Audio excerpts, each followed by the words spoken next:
Hello everyone, and welcome to my first video, or first official video on this channel. This is the Chirpy Reverie Countdown on Scratch. It's a project by the updater that's been waiting to be released for almost a year, and it's almost finished. So it'll be released in about 3 days and an hour, at least at the time of recording this. So I thought I'd go over a few speedrunning tips and tricks. So yeah, we're gonna get right into that. Here we have the Chirpy Reverie demo, and this is what we're speedrunning because we don't have access to the full game, but it's a pretty good level to speedrun. It's got quite a few different tricks you can apply, and it'll be helpful because it's part of the first level in the actual game.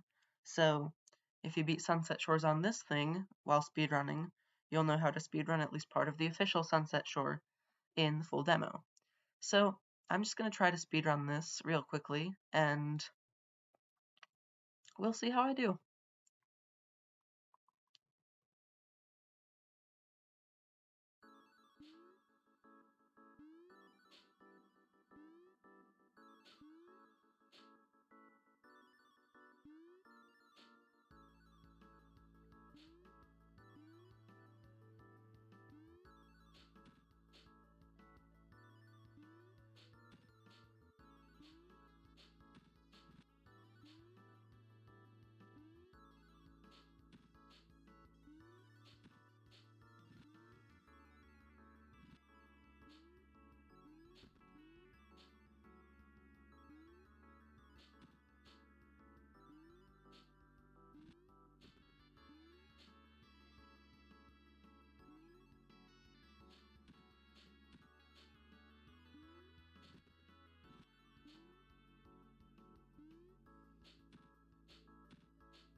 It's not a bad time. This speedrun was not one of my best ones. Had quite a few different flaws in it. But all in all, it was a good demonstration of a few different speedrunning tricks. Now, in just a moment, we're going to dive deeper into every single room. So, covering speedrunning tricks for every single level or section of Sunset Shores.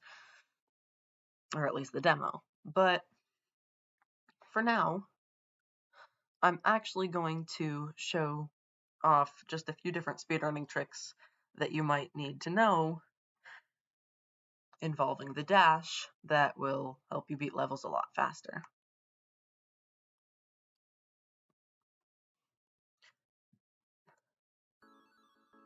So we're going to use this level here, just the beginning level, as a testing ground for speedrunning tricks. And first of all, as you can see, Chirpy's run has 3 different stages. The first stage, the in-between stage, and then the long-run stage. Also, of course, has the dash, which is a pretty good ability. First of all, I'm probably just going to show off the lesser speedrunning tricks that aren't really used in this run, including this feature where if you go down onto the ground with a dash, it's traveling downwards, for the crouch animation, jumping will stop. This is simply a way to gain more height, not necessary in the speedrun, but it's still something that's valuable to know. Another one is the back. quickly switching directions and jumping was a backflip. This was, I guess, in the old routing of this speedrun, but the new routing allows you to bypass it entirely. Now, for the more important speedrunning things. A super, or super dash, is when you dash along the ground, but during the animation of the dash, you do a jump. It tells you quite far, but not as far as a wave dash. Diagonally dashing towards the ground, and then jumping during that. Those are the main two that you'll probably need. There is, however, one more that's fairly hard to execute, so it might take me a few tries. It is actually a glitch in the game's code. It is known as the diagonal dash jump, and it's pretty hard to execute. There we go. So it's just a way to gain extreme height, and, you know. Okay, so this is the first room, and right away, when you enter this room, the first thing that you want to do is jump and then dash. So the jump and the dash allows you to avoid what's called bonking, which is essentially this. When you hit a wall in the air or on the ground, your speed is reduced to 0. And that is a lot slower than immediately jumping and doing that. Okay. After you do that, you're going to want to jump and then do a wave dash. That was a super, so if I failed, I'm going to just die and try again. But, yep. Wave dashes aren't easy either. Sorry. There we go. And then just do a dash. This room. Okay, there's a bit of controversy surrounding the best way to do this one.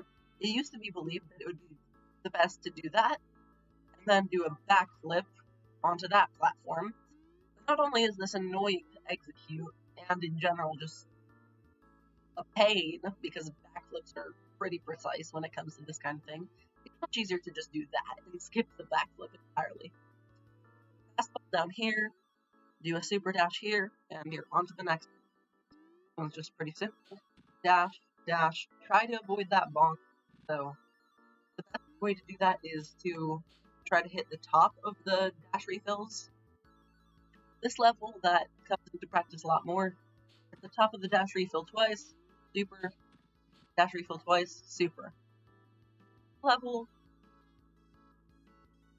So there's a few ways to do this one. You could either wait before jumping and get that, or you could just jump right after coming into the level.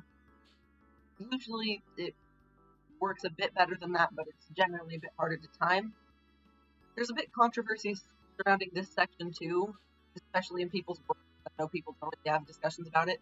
So it's possible to do this and skip the dash refill entirely. You can actually get a pretty good time by doing that, but it's a bit harder to execute than the alternative, which is actually just using the dash refill as you would on a normal run, which sometimes works better. In this room, it's pretty simple. This room is meant to introduce the blue platforms, which are receded after you dash into them. So just super dash across from the first platform, and then dash into it, dash diagonal. You saw me do there. Oh boy, this room. It'll be simple here, just dash, and then dash diagonally downwards. And this is a bit that I like to call threading the needle. On a casual run, you just bonk it up and then continue on your way. But in a speed run, you actually want to go between the blue platform and the actual platform. It means that precise precision. So, like that. There's also perfect thread the needle, which I try to showcase here, but it involves doing it without bonking your head on the corner. So it's a bit harder to do, but this room here is fairly simple. Just dash, dash, dash. Dash downwards, fast fall, super. The second flip is straightforward, 4 dashes. Here, instead of using up your second dash, you can just use the upward momentum by the dash refill to skip the second dash entirely, saving a bit of time. Here, you dash upwards, downwards, sorry. Super dash across there, go straight up, a bit of a jump, sometimes more helpful than others, and super right into the boss room. Okay, the boss is pretty fun. You dash into its head, obviously, but there's a trick where if you hold the down key, then you fall a lot faster and you can hit it twice. So, compared to the normal knockback you receive from the boss, you have the quick knock, or if you're holding the down. All in all, you just have to chain a ton of hits on the boss very quickly.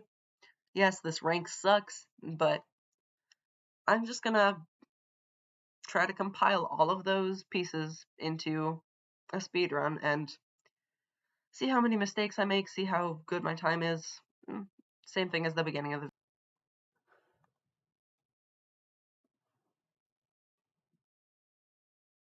so immediate super dash, beginning, dash. That was a bonk already, my first mistake. Dang, early in.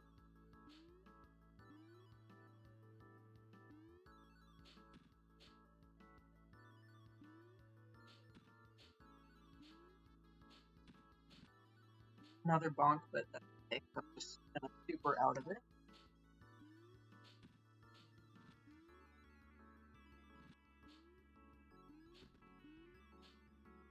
Pretty good execution of that room. I thread the needle, unfortunately.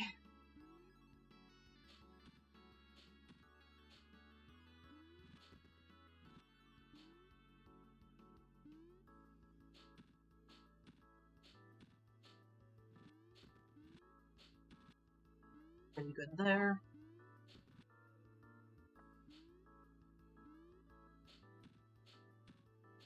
Perfect there.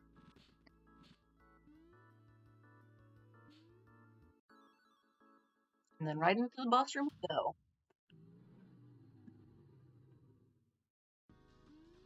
Fun fact, the boss used to have an orb attack where it would spit orbs out of the throat thing, like the little dot you see. It was removed, but it was in like the early iterations of the demo.